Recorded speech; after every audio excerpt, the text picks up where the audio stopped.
Hello everyone, let's start with next video. In this video, I am going to continue with units, dimensions and errors. So in this video, we are going to learn about rounding of a digit. So let's start with it. And here we are going to discuss about significant digits as well. So let's start with it and we will do some questions related to it. So let's start with the first one. So here we are with 4 rules of rounding of a digit. Now in the first example, as you can see, we have 6.24. Here we have 6.24. We need to round this off to 2 significant digits. अब यहाँ पे सिर्फ हमें कितने digits चाहिए? 2 significant digits. तो आप क्या करोगे? आप लास्ट वाला नंबर चेक करोगे. इन दिस केस थर्ड वाला. सो आपने फोर्थ चेक किया. अगर ये नंबर 5 से छोटा है, लेस देन 5 है, सो आपको पहले वाला नंबर को क्या करना है? रिटेन रखना है, इसको चेंज नहीं करना. तो आपकी वैल्यू कितनी बन जाएगी? 6.2. अब आपके पास एक और एग्जांपल है, दैट इज 5.328. अब इसको भी हमें 3 सिग्निफिकेंट आंसर्स में लिखना है. 3 सिग्निफिकेंट डिजिट्स होने चाहिए, मतलब पहले 3 होने चाहिए. तो 8 नंबर हमने देखा, लास्ट वाला नंबर हमने देखा और ये 5 से बड़ा था. तो इसका मतलब हमें पहले वाले नंबर को +1 कर देना है. तो ये 28 के बाद हमारा क्या हो जाएगा? 30 के पास है. 20 और 30 के बीच में 28 लाया करता है. तो 28 के ज्यादा पास क्या है? 30 है. तो आपने क्या करना है? इस नंबर में +1 कर देना है. So it will B 3 here. So the rounded off digit to 3 significant digit will be 5.33. Second part is, if the digit to be dropped is 5 followed by digits other than 0, then the preceding digit is increased by 1. अगर आपका जो number है, जैसे अगर हमें इस number को 3 significant digits में लिखना है, अब आप कौन सा नंबर देखोगे? 3 पहले छोड़ दिए, पहले 3 छोड़े, चौथे पे आए, चौथे पे आपको नजर आ रहा है कि 5 है. अब आप क्या करोगे? 5 को, अगर 5 है तो आपने क्या करना है? पहले वाले नंबर में +1 ऐड कर देना है, सेम एज दिस वन. अगर 5 होता है तो आपको चेंज करना है. अगर मोर देन 5 है तब भी आपको इंक्रीज करना है बाय 1. लेकिन अगर 5 से छोटा नंबर है तो आपने इंक्रीज नहीं करना. Let's move on to the next rule, that is, if the digit to be dropped is simply 5 और followed by zeros, then the preceding digit is left unchanged if it is an even number.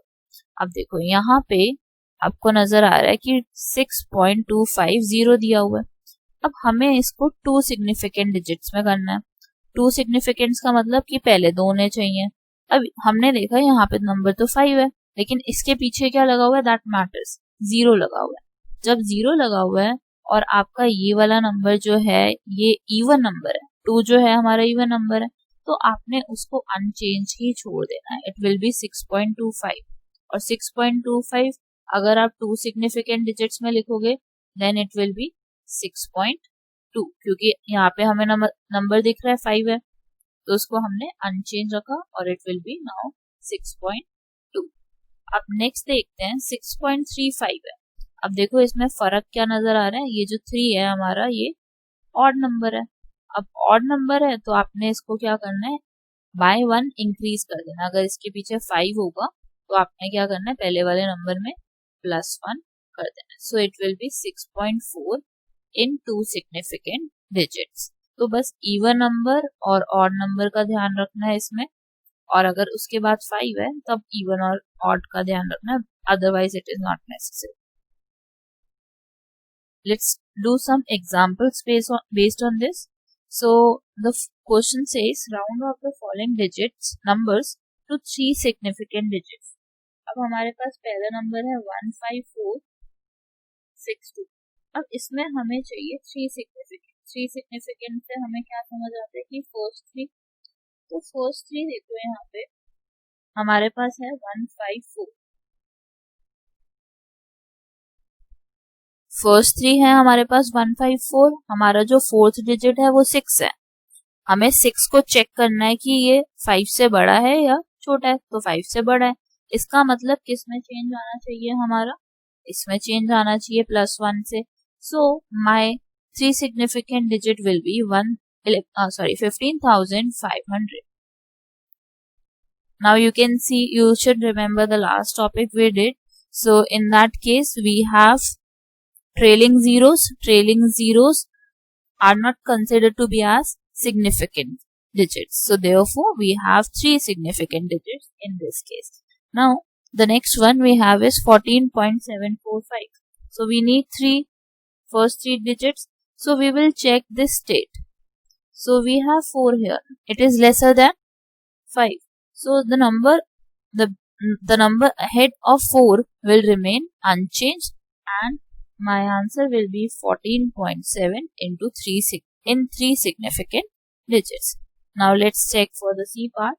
So now here we have 5 and ahead of it we have 7, and we know that 7 is an odd number, so we need to add plus 1 to it. So it will be 14.8. The next one is 14.650 into 10 raised to power 12. So now in this case, as learned earlier, we learned that we don't consider 10 over 12 as significant digits. So we need to write this term only into significant digits. So अब यहाँ पे देखो हमारे पास 5 है. 5 से पहले हमारा कौन सा नंबर है? इवन नंबर है, और इवन नंबर के टाइम पे हम चेंज नहीं करते, तो हमारा नंबर क्या रहेगा? 14.6 into 10 raised to power 12. So this is all about rounding off the following number to 3 significant digits. Now let's do another example. Now in this case we are going to learn about algebraic operations with significant figures. So let's see what we have to learn here. So suppose we have to find the sum of 3 numbers that are 420.42, then we have 420.4, and then we have 0.402. They all are in meter. Now we need to find the arithmetic addition of this, and we need to write the answer in significant figures. So first we will put numbers in a form. So it will be 420.42, 420.4, 0.402. Now we will add this. So we get 2, 2, 2, 1, 2 plus 2 is 4, 4 plus 4 is 8. So this is coming out to be 841.222. Now we need to write them in significant figures. अब इसमें जो हमारे पास observations दी हुई हैं उसमें हमारी least precise measurement कौन सी है? सेकंड वाली है, दैट इज 420.4. अब इसके पास कितने सिग्निफिकेंट फिगर्स हैं? 4 है. तो जो हमारा आंसर होना चाहिए उसके पास भी तो 4 सिग्निफिकेंट डिजिट्स होने चाहिए. सो it will B 841.2. So I rounded off this to get the value as 841.2. Now let's learn for the subtraction. Subtraction is again same. Suppose you have these two values.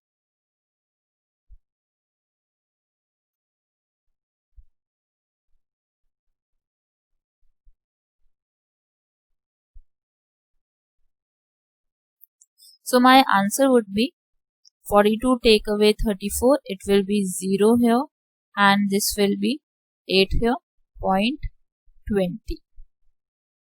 Now you can see my least precise unit is 5. So 5 significant digits, and my answer is in 20.08. So this is the least precise unit, and we need to keep this unchanged here. So this is how you can figure out the operations wherever you have a least precise unit or least precise measurement. What you need to do is you need to convert your answer into least precise measurement. If it is 4 or if it is 3, then you have to convert your answer into the precise measurement, the least measurement. The next topic is multiplication or division. So let's take 2 examples under this. If you have 36.72 into 1.2. Now when you multiply this, you will get 44.064. अब हम यहाँ पे बात करें तो हमारे पास least measurement कौन सी है, लीस्ट प्रिसाइज मेजरमेंट कौन सी है, 1.2 की है। और 1.2 के पास कितने सिग्निफिकेंट डिजिट्स हैं, 2 सिग्निफिकेंट डिजिट्स हैं। तो जो हमारा आंसर होना चाहिए वो भी 2 सिग्निफिकेंट डिजिट्स में होना चाहिए। तो हमारे पास पहले दो नंबर कौन से हैं, 44, हमें इस वाले नंबर को चेक करना था। अब 0 को चेक करोगे, 0 तो 5 से छोटा ही है, तो इसका मतलब जो हमारा पहला वाला आंसर होना चाहिए वो जो पहला नंबर होगा, 0 से पहले जो नंबर होगा वो अनचेंज रहेगा। So the final answer will be 44। Now if I take another number as 1100 over 10.2. Now when I divide this, I get 107.8431373. अब अगर बात करो लीस्ट प्रिसाइज मेजरमेंट की, तो हमारे पास कौन सा है, ये वाला है, 3 सिग्निफिकेंट डिजिट्स हैं हमारे पास। तो यहाँ पे हमारे पास आंसर क्या आएगा, 3 में हमने क्या करना है, हमें देखना है 8 को। 8 को देखा, 8 नंबर तो 5 से बड़ा है, तो आपने क्या करना है, पहले वाले नंबर में +1 कर देना है। So it will be 108। So this is how you need to perform multiplication, division and need to write your answer in significant digits. Let's take one other example. So when 97.52 is divided by 2.54, the correct result is, divide करके देखते हैं कि 97.52 over 2.554 कितना answer आ रहा है हमारा। So it is coming out to be 38.393700787401. But in this case the least precise measurement is of 3, the above one is 4. तो हम कौन सा चूज करेंगे, हम करेंगे 3 वाला। हमारा जो आंसर होना चाहिए उसके पास 3 सिग्निफिकेंट डिजिट्स होने चाहिए, मतलब पहले 3। इसका मतलब हम 4th नंबर को देखेंगे। 4th नंबर देखो 9 है यार, तो 9 को आपने क्या करना है, 9 आपका 5 से बड़ा है, और बड़ा है तो 3 हमारा क्या हो जाएगा, +1 में हो जाएगा। सो it will B 38.4. So the right option is D part. Let's try one more example under this. So when the number 6.03587 is rounded off to the second place of a decimal. Second place means till 3.